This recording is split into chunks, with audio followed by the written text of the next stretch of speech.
On this suburban street in Houston, Texas, a new multi-story home is taking shape. But this is not your average building. Layers of concrete are laid down by an enormous 3D printer, weighing more than 12 tons.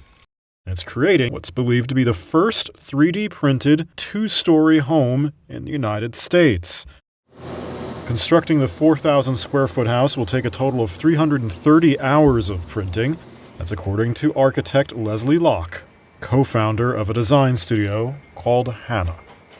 In the designing of this house, we not only think about the general floor plans and usage, but we also design the actual print path, like how the printer will print, where it starts and where it stops.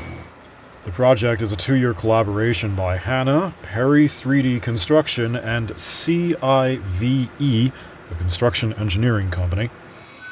Locke says since the printer does all the heavy lifting, less workers are needed at the construction site.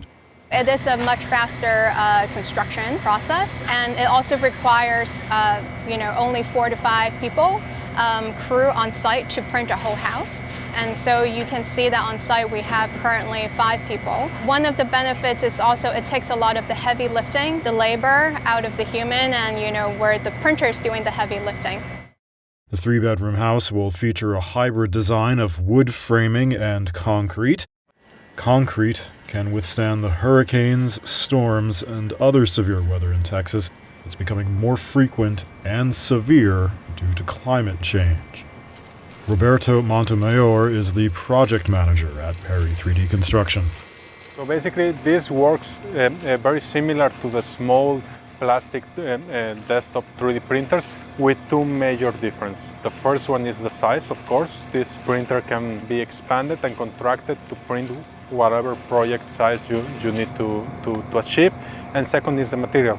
We are printing here with concrete, which is a completely different material than plastic.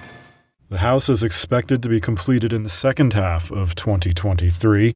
Builders hope the innovative technique can one day help more quickly and cheaply build multi-family homes. The design logic and layout and structure system of this building can be readily scalable and applicable for multifamily housing. And we really see that this can be the direction that we can really leverage 3D printing in that respect.